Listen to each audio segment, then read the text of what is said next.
next 2 weeks, the eyes of the world will be on Egypt as it hosts COP27 in Sharm el-Sheikh. But 100 years ago, the eyes of the world descended on Egypt for the region we are here today. Howard Carter's dramatic discovery of the king Tutankhamun in the Valley of the Kings. As Ambassador Bailey noted, few things have kindled the imaginations of past and present generations of Europeans and Americans quite like ancient Egypt, the pharaohs, and of course the story of King Tut. And there's little reason to wonder why. In this story, we encounter a drama that the best screenplay writers in Hollywood could never have dreamed of. A 9-year-old boy becomes a king of one of history's greatest civilizations and is laid to rest almost 10 years later. Just wow. There is a danger always when speaking about Tutankhamun, particularly when you're a non-specialist, of falling into hyperbole. To use in the modern idiom the words starry-eyed, overwhelmed, in awe. Hundreds of kilograms of gold making up funeral adornments. Myths and legends around the discovery and excavation of the tomb. The mysterious death of the young king. And of course the world-famous mask of gold, blue glass, stone inlay. Possibly one of the most recognizable and iconic pieces of art there has ever been created. And yet, when it comes to things like this, perhaps sometimes hyperbole is warranted. The discovery of Tutankhamun's tomb was a genuine, bona fide, worldwide sensation. And Harry Burton's photographs in sharp relief created instant icons, which retained their power one whole century after their exposure. Europeans and Americans were particularly intoxicated, ready for glamour after hard years of war. Paris saw perfumes based on the scent of the pharaohs. There were Tutankhamun board games, fashionable new styles in interior design. Bright young things danced to Tut jazz.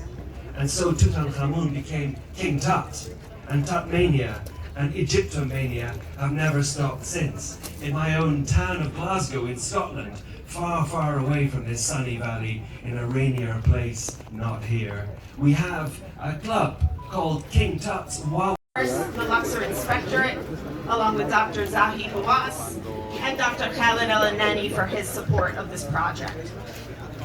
I also want to extend a very special thanks to our project sponsors and partners, without which this project would not have been possible.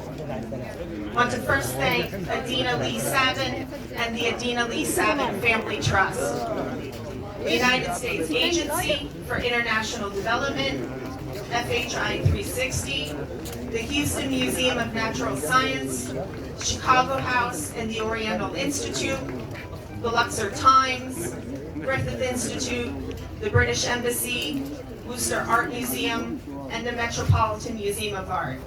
So if you'll please join me in thanking them for their leadership, vision, and dedication in bringing this project to life. I also want to thank our opening event sponsors, USAID, FHI 360, and Abercrombie & Kent.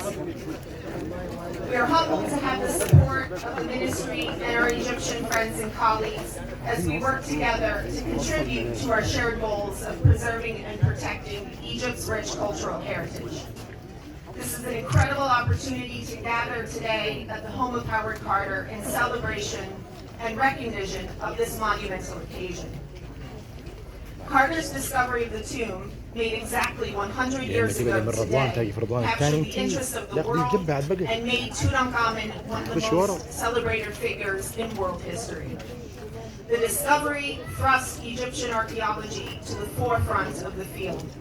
The contents of the tomb and the information provided fascinated for archaeologists, scientists, researchers, and the public for decades.